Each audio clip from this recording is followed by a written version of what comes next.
biggest challenge of self-employed, there's several, but one of the biggest challenges that your income can go up and it can go down, okay? And usually what they ask for is what's called a year-to-date P&L. And the year-to-date P&L is going to actually give them what your trajectory is for your income for that year. So when they initially looked at their documents for the previous year's tax returns, it was a certain number. When they submitted the year-to-date, it looked better. Great, they got pre-approved for more. Let's rock and roll. What the buyer failed to mention is that the year-to-date that they submitted was pre-COVID. And they assured Tony and Danny that it's all good, we're all good. And then they literally got the updated document that they asked for post-COVID the day they put the offer in. And when they looked at it, it wasn't all good. The income dropped dramatically. And that's when all of a sudden everything fell apart. Oh, I see. So the issue here is they did nothing wrong. They submitted what they should have. But when you do self-employed, it's a moving target. And there are certain guidelines and restrictions that banks all of a sudden keep adding on every single day because of what COVID's happening. Because what a bank doesn't want is a bank doesn't want to lend a 30-year mortgage to somebody whose business is going to be affected and possibly not survive the COVID. So they want to make sure that you're COVID proof. And how do we know that? Income. And if we show income and the income drops dramatically, well, that's a huge red flag. What is the future going to look like? If the last 90 days look like this, what are the next 90 days going to look like? And then the year look like? And then now we're in trouble because now they can't make their mortgage payments. So that's what happened. I actually got a call from Danny at 11 o'clock at night that day when you text me that you were upset. That's how much these guys care. I'm not trying to, cover up for anybody. I'm the first one to say, let's get to the bottom of it. But I also see that it wasn't an issue of them dropping the ball or not wanting to get to it last minute. It was more so of it's a moving target and they got an updated P&L last minute, and P&L did not reflect what they had previously put in the several months before, which said it's all good. In fact, income is up year over year. And I appreciate the clarification, Ralph. Yeah. And so let's talk about opportunity, right? Let's talk about what's good about this. I know it's challenging to think what's good about this. And what's good about this, Sebastian, is now when somebody says that they're self-employed, you got to put your detective hat on. And you have to have a curious outlook of, okay, I get you want to buy real estate. I'm going to help you buy real estate. Why should I work with you? And you don't ask that. You ask questions to determine, is this someone who's going to help me get to the finish line? Because a self-employed individual is much more challenging to get a loan than someone who has a W-2. It's just that simple. And so in your consultation, when you're getting to know who they are, or better yet, when Tony is qualifying them, that's the dialogue is awesome. So do you own your own business? Do you have a W-2? Do you have both? How long have you owned your business? What's important about buying?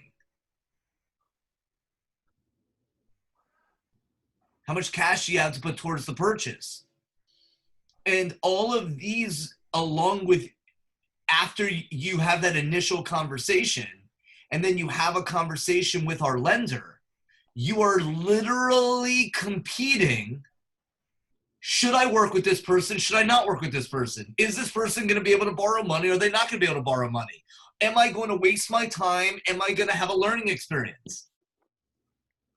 This is why it's so important for the four of you guys to be sitting on 8 to 10 to 15 consultations a week, so that you can blow through these people and not go, well, this is a $400,000 deal that may or may not actually happen.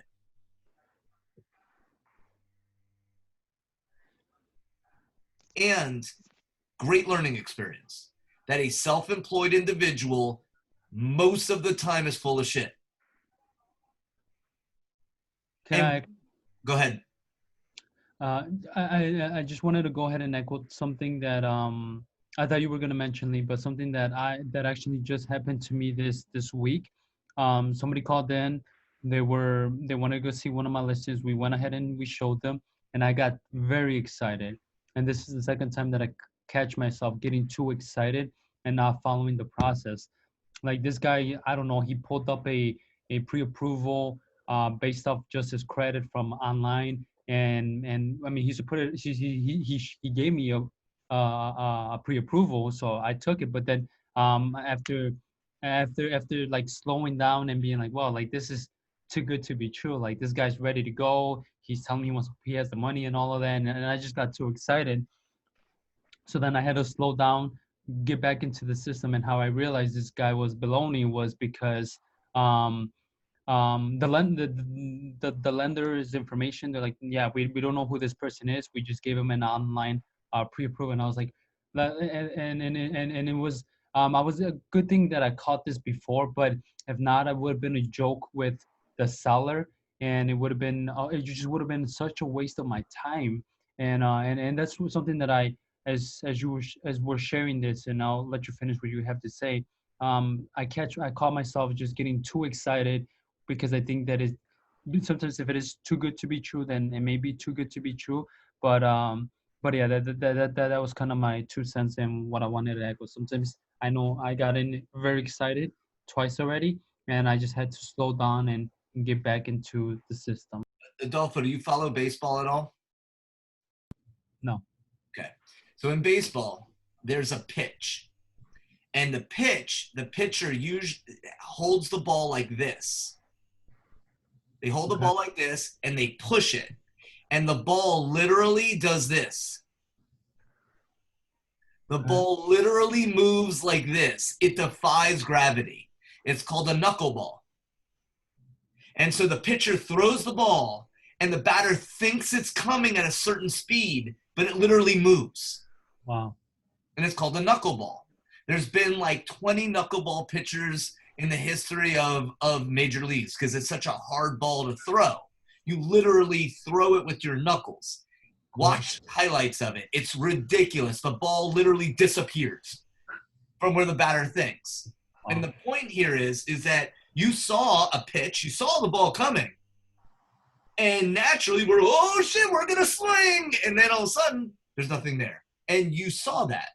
One of the ways to determine the type of pitch is to have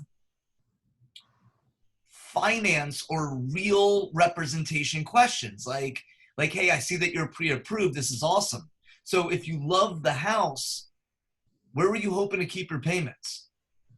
And by payments, I mean principal, interest, taxes, insurance, mortgage insurance, flood insurance, and HOA. Oh, well, I haven't really thought about all of that. Well, that's exactly why I'm having the conversation with you.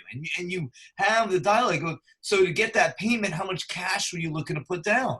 And by down, I mean closing costs and down payment.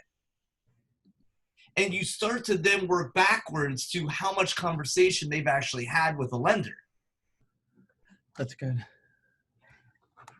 And 9 out of 10 buyers, guys, when you talk professionally, come from a servant heart, that it's really about them, they're going to talk to you. They're going to share with you. They're going to converse with you because they don't know what they're doing. And this guy, he's a pre-approved. Awesome. I'm not telling you that that's bad. Yet, I'm pretty confident that if you love this house, if you love it, that you're going to write an offer, right? And in order to write an offer, don't you want to know what it's going to cost you? I mean, you don't want to just write an offer because you want to write an offer. You want to know exactly out of pocket and monthly payment. So if I could create a competition for you, meaning we can guarantee that you get the least out of pocket and the lowest monthly payment, isn't that something you'd at least be interested in? Well, no. So what you're saying is that you want to see a property, write an offer, but have no idea what it's going to cost you. When you could talk to someone like this, and then they realize that they're just fighting you to fight you, then you get to make a decision if that's someone that you want to work with. But if you come off with this nasty energy, like I've heard on some of the recordings, people are just going to shut you guys down and they're not going to talk to you. And I'm not speaking to anyone individual. I'm just speaking, it's a beautiful part of being able to listen to the recordings. Are you writing notes on those recordings, Lee? I will be. Yeah, I definitely, at least for myself, I would like you to, if you are listening to them, to write some notes on there. It would help. Yeah, I think for everybody. For sure. And with our one-on-ones, guys, that's what our one-on-ones are going to be too. So bring those prepared so we can talk about it when we are on our one-on-ones.